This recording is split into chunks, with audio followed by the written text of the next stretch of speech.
After feeding the 5,000, one of the great texts in the New Testament is John chapter 6. We started out looking at that text in the Greek and Hebrew translation, the Greek text with the Hebrew translation. I would like to continue that, but focusing on the Greek, so I can cover a little bit more ground, and that's verses 28 to 33. We'll be looking at the grammar inductively, followed by a brief commentary, verse by verse. So at verse 28, we pick it up, Epan un prosauton. They said to him, Ti poiumen hena ergatsometha ta ergatu theu. What might we do in order that we might work the works of God? Apon is the aorist indicative active, third person plural from Lego. They said to him, what might we do? Poiomen is from poieo. It is your present subjunctive, first person plural from poieo. So what might we do in order that we might work? Here we have a purpose clause, and the verb is ergadzomai. We're looking at a present subjunctive middle, first person plural from ergadzomai, that we might work the works of God. So what shall we do, or can we do, that we might work the works of God is the question. Notice Jesus' answer in verse 28. Apekrithe ha Jesus kaie pen autois. Jesus answered and said to them. Notice apekrithe is your aorist indicative passive, third person singular from apokrinomai. In other words, Jesus answered and then said to them. Apen again is your aorist indicative active, third person singular from Lego. Said to them, this is tuta estin ta ergan tu theu. This is the work of God.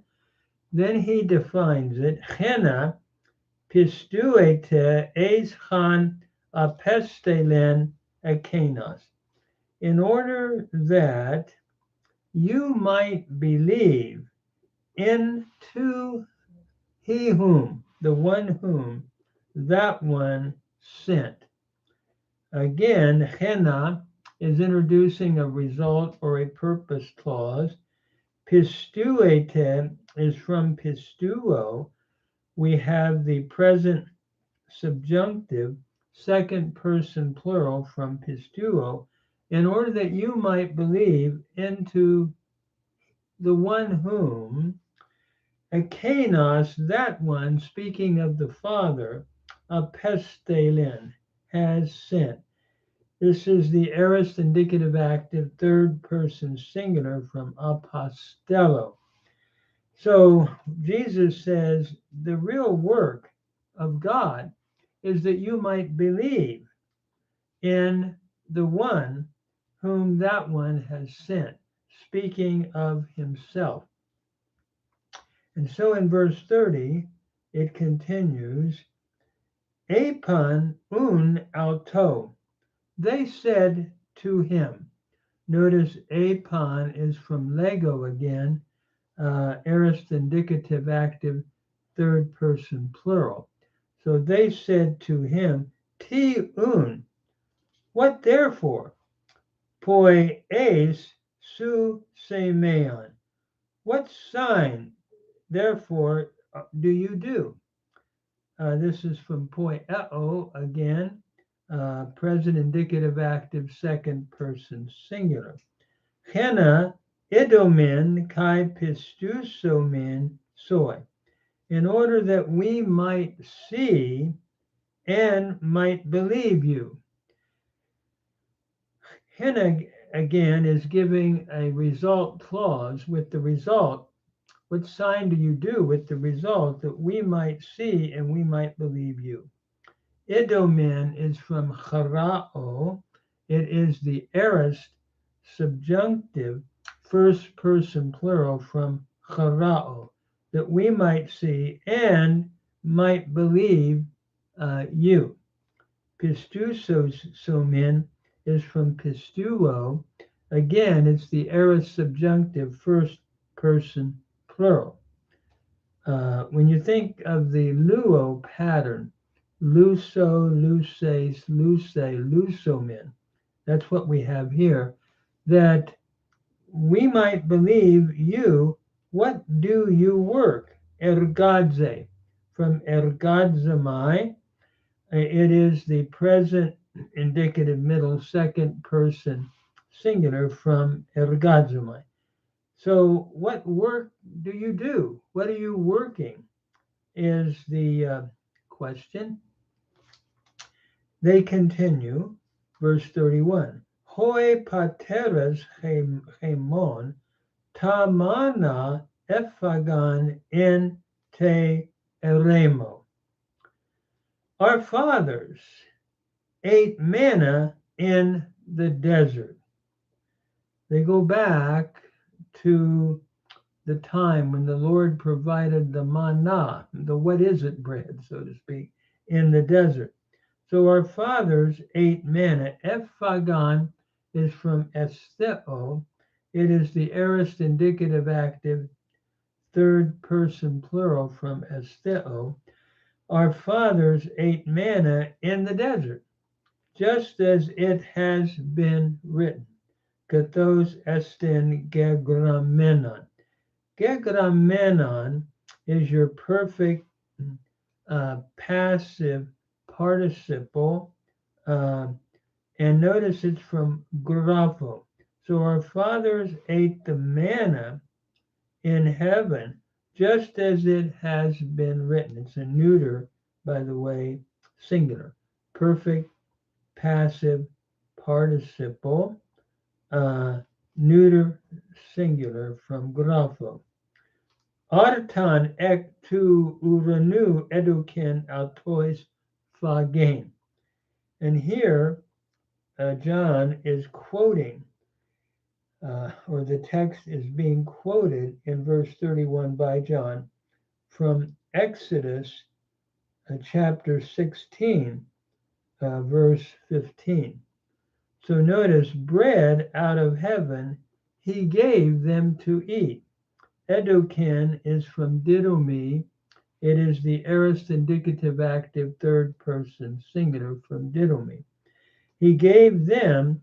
Phagain is from estheo, and the aorist changes to ephagon, and the infinitive is phagain. So this is your aorist active infinitive from estheo. So bread out of heaven he gave to them to eat. But notice the response that Jesus gives to that. And by the way, the rabbis taught that when Messiah would come, the manna would be brought back. And I believe Jesus here is claiming to be that very manna from heaven. Notice he says, Epen un autois ha Jesus. Jesus said to them, Apen again is from lego. It is the aorist indicative active third person singular. Amen, amen. That is truly, truly related to the Hebrew aman, to believe, or to we could say assuredly, to assure something. Repeats it twice. Truly, I am saying to you, lego is your present indicative active first person singular. Uses dedoken humen tan artan ek tu uranu.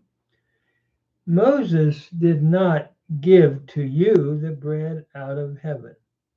Notice dedokin is from didumi. Moses did not. It is your perfect indicative active third person singular from didumi. Notice the reduplication in the de here. So Moses has not or did not give to you the bread out of heaven, but my Father gives to you the bread, the genuine bread out of heaven. Al, a contrastive conjunction, ha patermu didosin humin, tan artan ek tu uranu tan alethanon. But my Father gives. This is from didomi, your present indicative active third person singular. My Father gives, I should say, to you the bread out of heaven, the genuine bread. So my Father gives to you the real bread, the genuine bread out of heaven. And then verse 33, Hagar artas tu theou esten ha katabainon ek tu uranu kaizo ein dedus to cosmo. For the bread of God is the one who comes out of heaven and gives life to the world.